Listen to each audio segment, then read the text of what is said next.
काठ की हांडी बार बार नहीं चढ़ती। गांव का नाम बरौली था और उसी गांव में सावित्री देवी अपने परिवार के साथ रहती थी।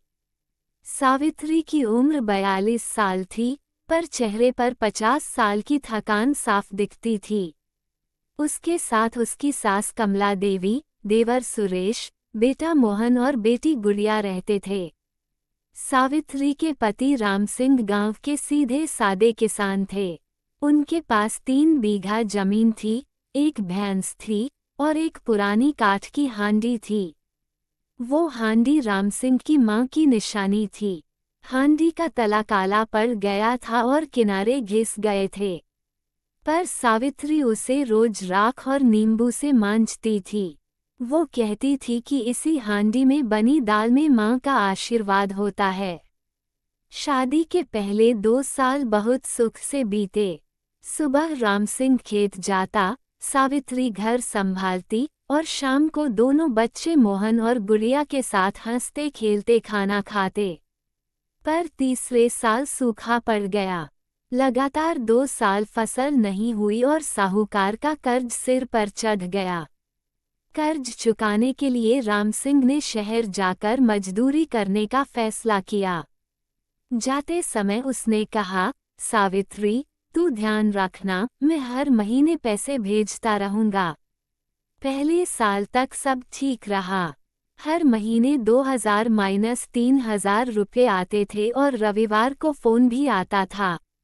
सावित्री का दिन सुबह 4 बजे शुरू होता था। वो पहले गोबर पाथती, फिर चूल्हे पर उसी काठ की हांडी में दाल चढ़ाती। दोपहर में वो ठेकेदार सेठ के खेतों में निराई करती और शाम को बीड़ी के पत्ते बीनती। पड़ोस में रहने वाली विमला ताई रोज कहती, सावित्री, अब इस घिसी हांडी को फेंक दे। बाजार से स्टील की कड़ाही ले आ। सावित्री मुस्कुराकर जवाब देती, ताई, काठ की हांडी बार बार नहीं चढ़ती। एक बार दरार पड़ गई तो पानी नहीं रुकता, इसे संभाल कर रखना पड़ता है। वो हांडी को देखकर अपना रिश्ता समझती थी। उसे लगता था कि रिश्ते भी इसी तरह होते हैं, एक बार आग तेज हो जाए तो जल जाते हैं। 6 महीने बाद राम सिंह का पैसा आना बंद हो गया, फोन भी बंद हो गया। सावित्री ने अपनी चांदी की बाली बेच दी ताकि मोहन की स्कूल की फीस भर सके। सास कमला देवी रोज ताने देती, देख बहू, तेरे कारण मेरा बेटा बिगड़ गया। देवर सुरेश भी मुंह फुलाकर रहता। एक दिन डाकिये रामलाल ने गांव में खबर दी कि राम सिंह ने शहर में दूसरी शादी कर ली है। लड़की का नाम पूजा था और वो शहर की दुकानदार की बेटी थी। ये सुनते ही सावित्री के पैरों तले जमीन निकल गई, पर वो गांव वालों के सामने नहीं रोई। रात को वो आंगन में बैठी रही और गोद में वही काठ की हांडी रख ली। उसने उसमें पानी भरा तो तले से टप टप करके 2 बूंद नीचे गिर गईं। हांडी में 3 जगह दरार आ गई थी। सावित्री ने हांडी को सीने से लगाया और फूट फूट कर रोई। सुबह होते ही उसने चेहरा धोया और बच्चों के लिए रोटी सेक दी। देवर सुरेश ने कहा, भाभी, अब आप अपने मायके चली जाओ। यहाँ रहकर क्या करोगी, बोझ मत बनो। सावित्री ने आंखें पोंछकर कहा, सुरेश, ये घर मेरी हांडी है।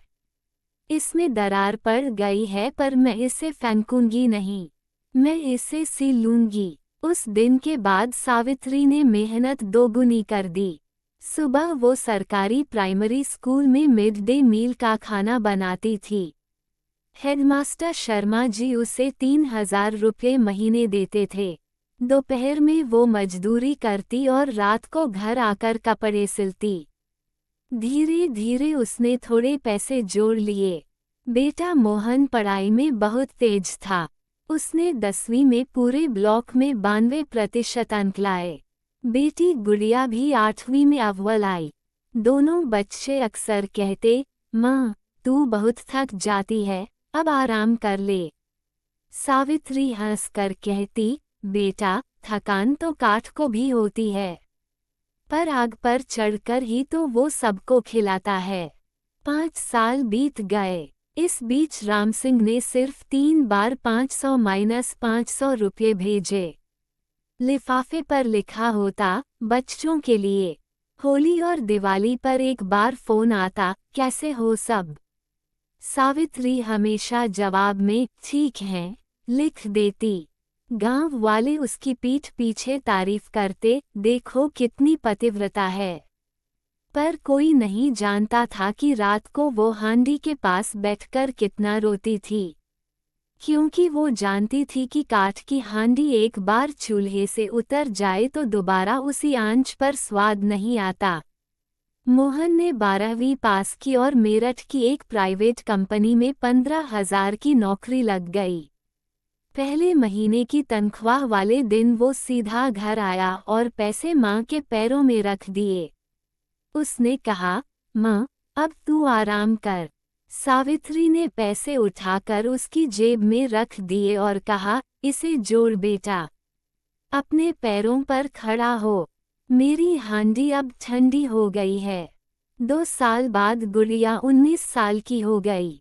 उसके लिए रिश्ता आया। लड़का रवि सरकारी टीचर था और स्वभाव का अच्छा था। सावित्री ने अपनी आखिरी निशानी, चांदी की पायल बेच दी। उसने 1 रुपया दहेज नहीं लिया, पर शादी बहुत धूमधाम से की। पूरे गांव को भोजन कराया। विदाई के समय गुड़िया माँ से लिपट कर बहुत रोई। वो बोली, माँ, तू भी मेरे साथ चल। सावित्री ने उसका माथा चूमा और कहा, नहीं बेटी, ये घर, ये हांडी, ये यादें, इन्हें कौन संभालेगा। तू अपना घर बसा। गुड़िया चली गई और घर सूना हो गया। सावित्री और मोहन दोनों ने मिलकर घर चलाना शुरू किया। मोहन ने माँ का नाम रोशन किया और गांव में इज्जत बढ़ी। गुड़िया की शादी के 6 महीने बाद अचानक रामसिंह गांव लौट आया। उसके बाल पूरी तरह सफेद हो गए थे और कमर झुक गई थी। शहर वाली पूजा उसे छोड़कर किसी और के साथ चली गई थी। रामसिंह सीधा पंचायत में गया और सरपंच भांवर सिंह के सामने खड़ा हो गया। उसने कहा, सरपंच जी, मुझसे बहुत बड़ी गलती हो गई। सावित्री से माफी मांगनी है। अब हम साथ रहना चाहते हैं। गांव के लोग इकट्ठा हो गए। बुजुर्गों ने कहा, सावित्री, माफ कर दे। बुढ़ापे का सहारा है, अकेली कैसे रहेगी। सावित्री कुछ नहीं बोली। वो उठकर घर के अंदर गई और कोने में रखी वही काठ की हांडी उठा लाई। 15 साल में वो हांडी और काली हो गई थी। तले में 3 जगह लोहे का पैबंद लगा था। सावित्री ने हांडी को पंचायत के बीचों बीच जमीन पर रखा। फिर उसने लोटे से उसमें पानी भरा। सब लोग सांस रोककर देखने लगे। पानी हांडी के तले से टप टप करके नीचे गिरने लगा। तब सावित्री ने बोलना शुरू किया। उसकी आवाज कांप रही थी पर हर शब्द साफ था। उसने कहा, ये हांडी मेरी शादी की है। मैंने इसे 20 साल तक संभाला है। जब दरार पड़ी तो मैंने इसे गोबर और मिट्टी से लीपा। जब आग तेज हुई तो मैंने आंच धीमी कर दी ताकि ये जले नहीं। पर एक दिन आपने इसे चूल्हे से उतार दिया और दूसरी हांडी चढ़ा दी। काठ की हांडी बार बार नहीं चढ़ती जी। एक बार उतर गई ना, तो उसमें रखा प्यार खट्टा हो जाता है। अब इसमें पानी नहीं रुकता क्योंकि ये अंदर से टूट चुकी है। पूरा चौपाल सन्नाटे में डूब गया। रामसिंह का सिर शर्म से झुक गया। सावित्री ने आगे कहा, मैंने आपको माफ कर दिया रामसिंह जी, पर साथ नहीं रह सकती, क्योंकि भरोसा एक बार टूट जाए तो वापस नहीं जुड़ता। मैं अकेली ठीक हूँ। मेरा बेटा मोहन मेरे साथ है। मुझे अब सहारे की जरूरत नहीं है, मुझे सम्मान की जरूरत है। और वो सम्मान आप 15 साल पहले उतार चुके। ये कहकर सावित्री ने हांडी उठाई और घर आकर उसे तुलसी के पास रख दिया। उस दिन के बाद उसने उस हांडी में कभी खाना नहीं बनाया। हर शाम वो उसमें मिट्टी का दिया जलाती थी, जैसे अपने पुराने जख्मों को रोशनी दे रही हो। गांव वालों को उसकी बात समझ आ गई। किसी ने दोबारा साथ रहने की बात नहीं की। 2 साल बाद मोहन ने अपनी कमाई से घर के बाहर एक टिन का शेड बनवाया। उसने उसका नाम रखा सावित्री भोजनालय। सुबह से शाम तक वहां मजदूर, रिक्शे वाले और स्कूल के बच्चे खाना खाते थे। सावित्री अब स्टील की बड़ी कढ़ाई में खाना बनाती थी क्योंकि 30-40 लोग रोज आते थे। पर रसोई के एक कोने में, एक साफ सफेद कपड़े से ढककर, वो काली काठ की हांडी आज भी रखी थी। कोई नया ग्राहक पूछता, चाची, ये पुरानी हांडी यहाँ क्यों रखी है? तो सावित्री मुस्कुराकर कहती, ये निशानी है बेटा। ये मुझे याद दिलाती है कि दुनिया में कुछ चीजें एक बार ही मिलती हैं। भरोसा, इज्जत और सच्चा साथ। काठ की हांडी बार बार नहीं चढ़ती। रात को जब गांव में सन्नाटा हो जाता, सावित्री छत पर जाती थी। वो आसमान के तारों को देखती और धीरे से कहती, देख लिया, मैंने हांडी नहीं फेंकी, मैंने खुद को बचा लिया। उसकी आंखों में अब शिकायत के आंसू नहीं थे। उन आंखों में एक अजीब सी ताकत और शांति थी। गांव की नई बहुएं जैसे राधा, पूजा और सुनीता अब उससे सलाह लेने आती थीं। वो पूछती, चाची, मुश्किल समय में हिम्मत कैसे रखी? सावित्री कहती, बेटा, रिश्ते भी हांडी जैसे होते हैं। उन्हें रोज प्यार की आंच देनी पड़ती है। अगर एक दिन भी आंच तेज हो गई तो वो दरक जाते हैं। और फिर लाख कोशिश कर लो, पहले वाला स्वाद कभी वापस नहीं आता। आज बरौली गांव में सावित्री का नाम इज्जत से लिया जाता है। सरपंच भंवर सिंह भी पंचायत में उसकी मिसाल देते हैं। लोग कहते हैं कि उसने अकेले दम पर अपने बच्चों को बड़ा किया और उन्हें लायक बनाया। मोहन अब कंपनी में मैनेजर है और गुड़िया एक अच्छे स्कूल में टीचर है।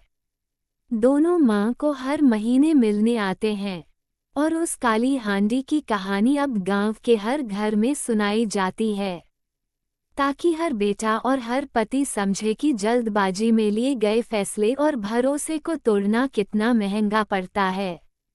इसलिए आज भी बरौली के बुजुर्ग जब किसी को समझाते हैं तो अंत में यही कहते हैं, बेटा याद रखना, काठ की हांडी बार बार नहीं चढ़ती। @सुनील सिंघग्र चैनल को सब्सक्राइब करें, वीडियो को लाइक करें और शेयर करें। वीडियो देखने के लिए धन्यवाद।